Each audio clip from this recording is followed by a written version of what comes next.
All right, get ready to decode the language of the universe, everybody, because in this deep dive, we're taking on numerology. Ooh, I love this. It's such a fascinating system. And, a lot of people think it's just about like predicting the future or something, but it's so much deeper than that.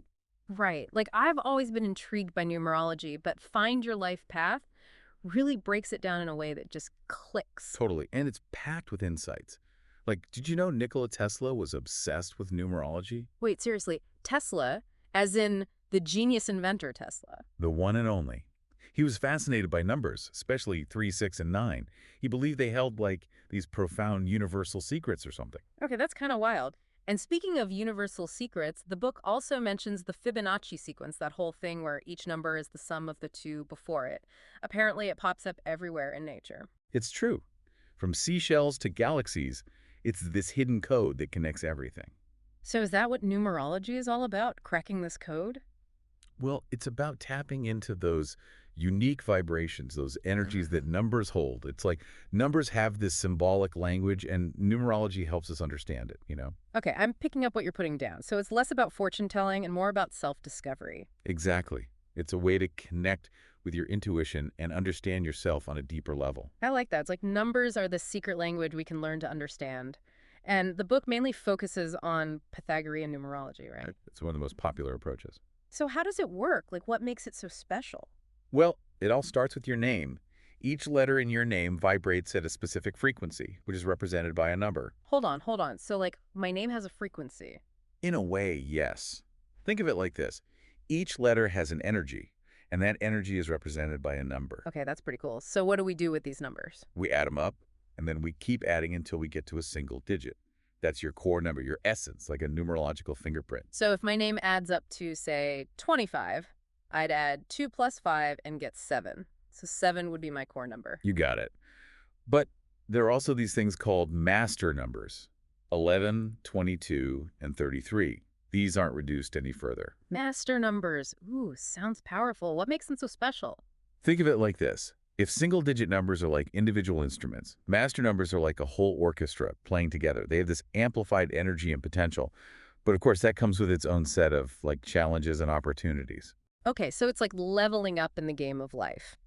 You mention opportunities and challenges, and that makes me think about something else the book talks about. Soul numbers and growth numbers. What are those all about?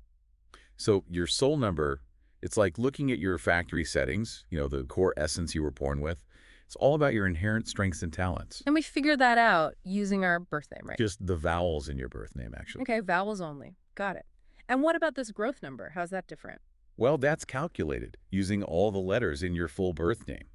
It shows us the areas you're meant to develop in this lifetime, those challenges you're meant to overcome to reach your full potential. So it's like soul number is where I start, growth number is the finish line, and life's the marathon in between. Love that analogy. It's all a journey. So we've got these core numbers, these soul numbers and growth numbers, and they're like giving us this roadmap to like understand ourselves better, right? But what about astrology? I mean, that's all about like the stars and planets and stuff. Does that factor into numerology at all? Oh, absolutely. Astrology and numerology, they're like best friends, inseparable. Yeah. No way. So how does that work? Like, do they like team up or something? Think of it as a story told in threes. You've got you with all your unique vibrations, and you've got numerology, revealing those vibrations through numbers. And then astrology steps in, adding another layer of meaning to those numbers. Okay, I'm so intrigued. Break it down for me. How do we even begin to connect our birth date to like the entire zodiac? It's actually pretty straightforward. Astrological numerology uses your birth date, the day, month, and year, and boils it all down to a single digit, just like with your name. Each of those numbers, from 1 to 12, corresponds to a specific zodiac sign and its energy. Wait, so if my astrological number is, say, a 4, am I like a Taurus? Because Taurus is the fourth sign. Not exactly. It's more about the energy that the number represents. Like a 4 in astrological numerology is associated with practicality, stability, hard work.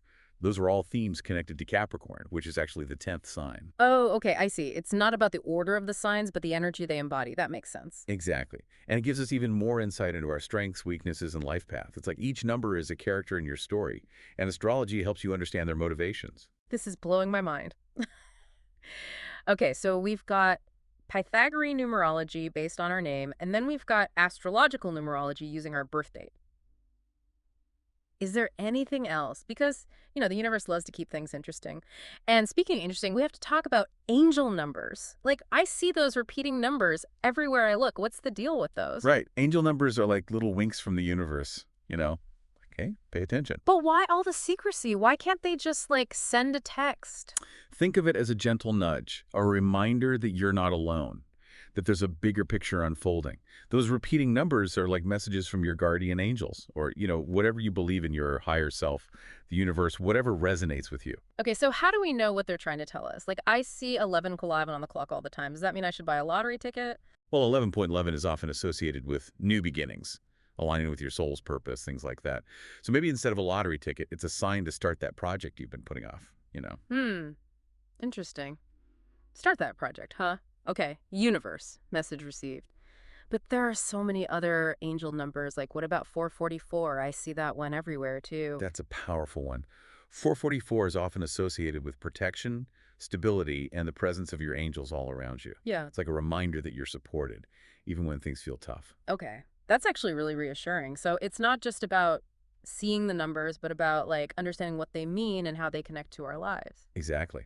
It's about recognizing those synchronicities, those little nudges from the universe, and then trusting your intuition to decipher the message. So we've got our life path number, our soul and growth numbers, our astrological numerology number, and even angel numbers guiding us along the way. Is there anything else we can glean from this numerology magic?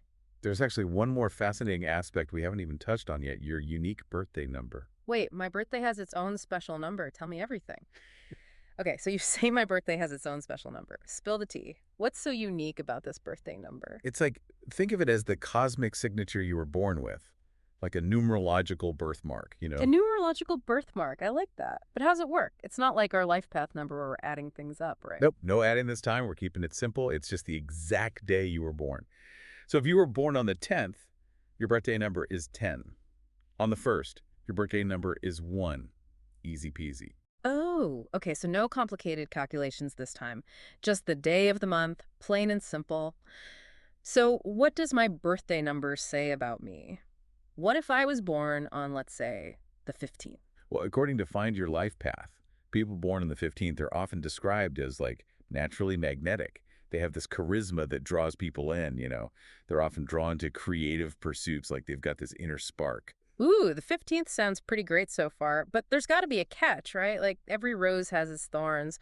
What about the potential challenges for those lucky number 15s? What should they watch out for? Good point. The book does mention a tendency towards, well, maybe spreading themselves a bit thin. Like they have so many passions and ideas, they want to do it all. So true. It's like they've got a million tabs open in their brain. Exactly. And sometimes that can lead to like overwhelm or difficulty focusing on just one thing. Okay, yeah, I can see that. So how do we use this birthday number info? Is it about like leaning into the good stuff and trying to like fix the not so good stuff, or is there a different approach? It's more about understanding, not judging. Like once you're aware of those tendencies, those patterns, you can make conscious choices. It's like if you know you tend to overbook yourself, maybe you get really good at planning and prioritizing. It's all about working smarter, not harder. Right. Exactly. It's about using numerology as a tool for self-awareness and growth. This whole deep dive has been amazing. We've covered so much ground: Pythagorean numerology, astrological numerology, angel numbers, birthday numbers. It's incredible how much insight we can gain just from looking at numbers in a new light. Right. It's like this whole hidden language that's been right in front of us all along. And the best part is this is just the beginning. There's so much more to explore. So, to everyone listening, don't be afraid to grab a notebook and start calculating your own numbers. You might be surprised by what you discover. And remember, the universe is speaking. Are you listening?